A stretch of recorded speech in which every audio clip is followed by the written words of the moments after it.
L'histoire de Rabbi Akiva.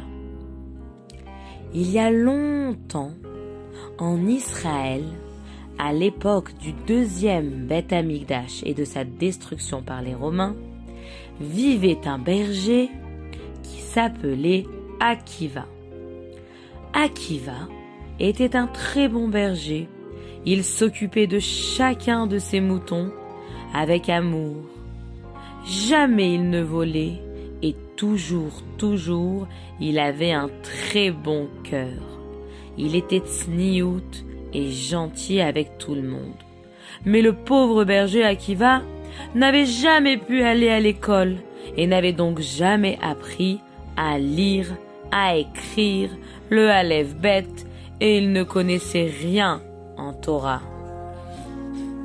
Et voilà que Akiva gardait les moutons de Kalba Savoie. Kalba Savoie était un homme très riche qui avait énormément de gens qui travaillaient pour lui. Kalba Savoie avait aussi une fille. Cette fille s'appelait Rachel. Rachel était très douce, très gentille. Elle habitait dans le palais, la magnifique maison de son papa Kalba Savoie. Elle regardait par la fenêtre et observait les bergers qui travaillaient pour son papa. Un jour, elle remarqua que le berger Akiva était vraiment spécial, si gentil. Le pauvre, il devait être triste de ne pas avoir pu apprendre la Torah et de n'avoir jamais pu aller à l'école. Elle décida de se marier avec lui pour lui permettre d'aller apprendre la Torah. Elle alla voir son père, Kalba Savoie le riche, et lui dit « Papa, j'aimerais me marier avec Akiva, le berger. Je pense que s'il va étudier la Torah, il pourra devenir un grand tzaddik. » Mais Kalba Savoie se mit en colère. « Mais ça va pas la tête! Il ne connaît rien! Il travaille pour moi et il n'a jamais été à l'école. Non, je veux que tu te maries avec quelqu'un de bien meilleur. Si tu fais ça, Rachel, je te prendrai tout l'argent et tu vivras sans argent. » Rachel décida de se marier quand même. Akiva et elle se marièrent. Ils n'avaient pas du tout d'argent. Ils habitaient dans une petite maison toute cassée et devaient travailler dur, couper du bois, puiser de l'eau. Et Akiva, comme il l'avait promis à Rachel, partit étudier la Torah. Rachel était heureuse de travailler pour que son mari Akiva puisse aller apprendre la Torah. Mais il avait un problème, le pauvre. Tout ce qu'il apprenait, il l'oubliait. Il apprenait Aleph, il oubliait Aleph. Il apprenait bête, il oubliait le bête. Il ne savait plus quoi faire. Alors, un jour, il observa de l'eau qui tombait sur un rocher. L'eau coulait tous les jours. Alors que l'eau coulait, il remarqua que l'eau avait fait un trou dans la pierre qui était si dure.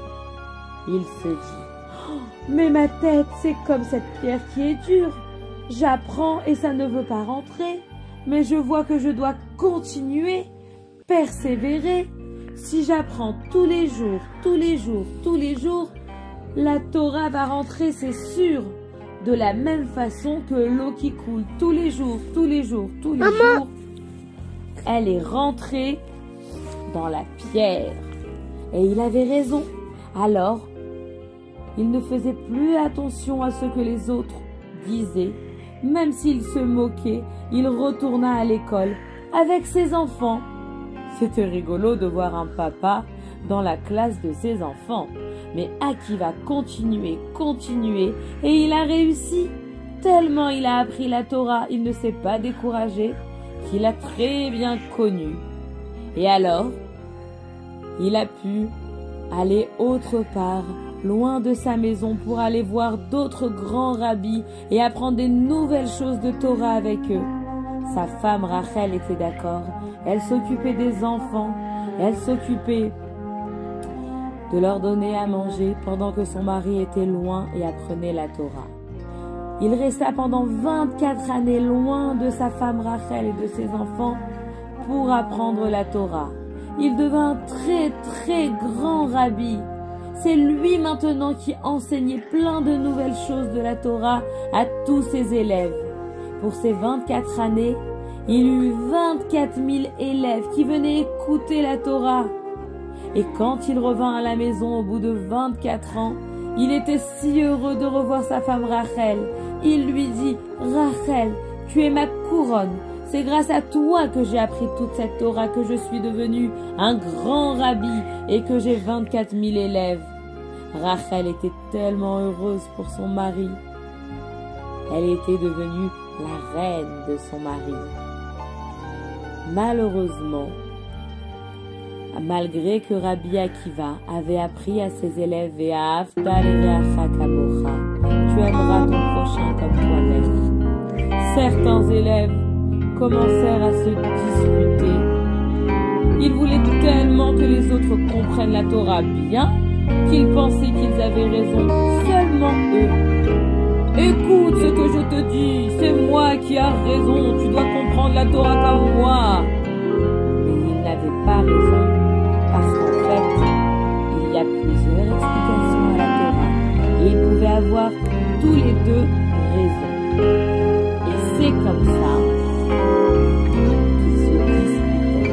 Il y en avait d'autres qui ne voulaient pas partager ce qu'ils avaient appris. Ils voulaient garder toute la Torah qu'ils avaient appris de Rabbi Akiva que pour eux et ne voulaient pas l'enseigner aux autres.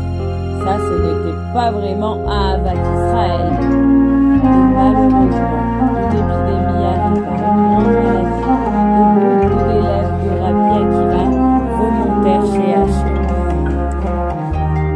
Cette épidémie rendit tout le monde très triste.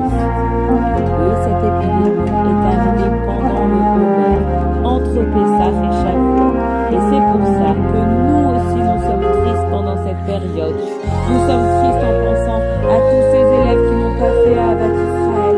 Nous sommes tristes en pensant à tous ces élèves qui sont remontés chez Hachem à cause de l'épidémie. Et alors, pour se souvenir que nous sommes tristes, nous ne nous coupons pas les cheveux, nous ne nous marions pas et nous n'écoutons pas de la musique et nous n'achetons pas de nouveaux habits. Mais les enfants, ce que nous on doit faire, c'est faire Ahavat Israël à partir de maintenant. Faire toujours tous Ahavat Israël et c'est sûr que Mashiach arrivera et on pourra revoir le grand Rabbi Akiva en vrai et ce sera formidable.